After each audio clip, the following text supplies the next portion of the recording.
The Nvidia RTX 5000 series isn't officially confirmed yet, but details, speculation, and rumors surrounding these GeForce GPUs are already doing the rounds. To help navigate these murky waters, here's everything we know so far about Team Green's future generation of graphics cards. There have been some leaks that give some indication of what the firm plans to do in the years to come. Rumors suggest the Nvidia RTX 5000 series specs could be very different from previous generations. According to the leaked information, Nvidia will include transistors produced by TSMC with 3nm technology in its new generation graphics cards. The cards could also use a chiplet design like the RDNA2 and RDNA3 GPUs for its high-end SKUs.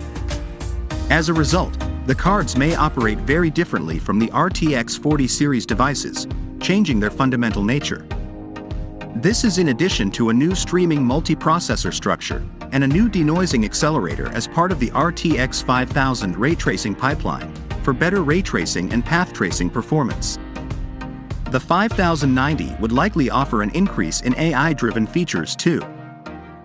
Based on rumors and leaked information, it can be predicted that the possible flagship RTX 5090 card will benefit from around 33,000 shading units compared to the 16,384 shading units of the RTX 4090 cards.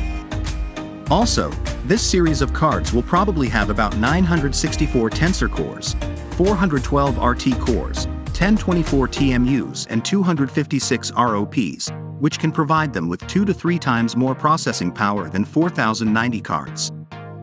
It is among the rumors that the Blackwell GeForce RTX 50 series use 5th generation PCI Express interface and offers a base clock speed higher than 3.2 GHz in comparison with 2.2 GHz speed for RTX 4090.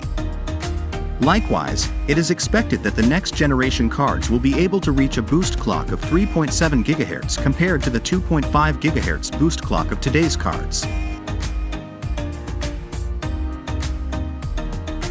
Nvidia GeForce RTX 50 series may use GDDR7 memory.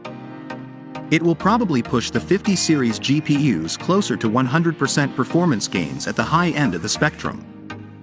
The GDDR7 standard will offer speeds up to 36 gigabits per second, doubling the speeds offered by GDDR6. With these data rates, the video card with a 384-bit bus will provide approximately 1728 GB per second of bandwidth. The most powerful available, the RTX 4090, can theoretically offer 1008 GB per second bandwidth. However, since the 5000 series cards are expected to have a memory bus width of 586 bits with GDDR7 memory, they are expected to reach the record 2.3 GB per second bandwidth, which is a significant improvement. Along with all these upgrades, we will probably see a doubling of the memory clock from the current 1313 MHz to 2500 MHz. In addition, one of the interesting aspects of the RTX 5000 series products is the amount of VRAM used in Nvidia's new graphics cards. Modern video games increasingly use more graphics memory to process game details, and RTX 40 graphics cards were also criticized for this. Therefore, it is likely that this company will use 32 GB or even 40 GB of memory for its flagship 5000 series graphics cards and completely abandon the use of 8 GB of memory in its mid-range graphics cards.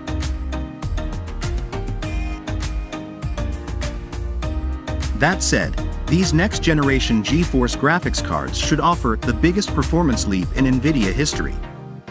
How this translates into actual FPS, Nvidia DLSS enabled or not, remains to be seen, as we've seen the same claims made prior to just about every GPU launch.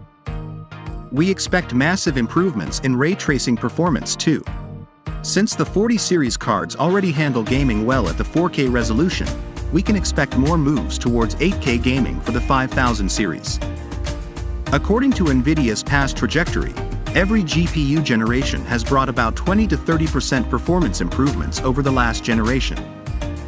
But the RTX 5090 is expected to bring significant improvements across various aspects. Based on the latest disclosed information, the new generation graphics cards are said to be 2 to 2.6 times better than ADA GPUs in terms of performance. According to this information, compared to the processing power of 82 teraflops of 4090 cards, the processing power of more than 210 teraflops should be expected for the flagships of the 5000 series. So far, no predictions have been made for the amount of energy consumption for the new generation of Nvidia cards. Although the trends of the past years have shown that it is not possible to expect a reduction in the amount of energy consumption in the new series of cards.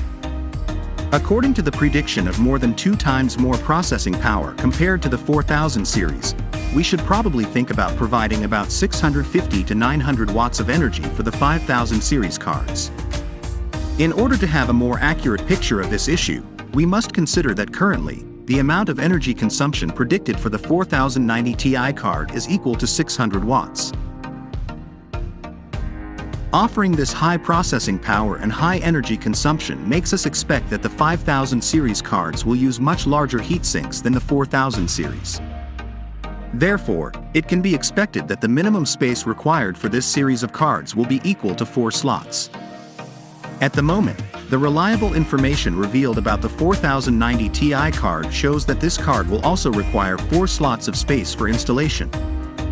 As a result, predicting the use of 4 or even 5 slots for flagship cards of the 5000 series is not out of mind, unless Nvidia makes another decision and design to improve the cooling system. With these dimensions, we can expect a weight of 3 to 3.5 kilos for 5000 series cards in comparison with 2.4 kilo of current generation. Nvidia typically releases a new generation of graphics cards every 2 years, so it's a safe bet that we'll see new GeForce GPUs next year. The Nvidia RTX 5000 series release date will probably fall in first quarter of 2025. Currently, the Nvidia RTX 4090 is Team Green's top-of-the-range graphics card, and it carries a weighty MSRP of $1,599. This makes it the most expensive pixel pusher ever made by Team Green, but Nvidia RTX 5000 GPU price could be even higher, thanks to TSMC. We could see the flagship Nvidia RTX 50 series GPU start at $1,699. In this way, it can be concluded that probably the flagships of the 5000 series can be priced up to about $2,000. The highly anticipated Nvidia RTX 50 series GPUs have the potential to redefine the standards for GPU performance once they are released. While the extent of improvement offered by these GPUs remains uncertain, one thing is clear: Nvidia is determined to maintain its lead over AMD. To see our latest video, please like this video and subscribe our channel.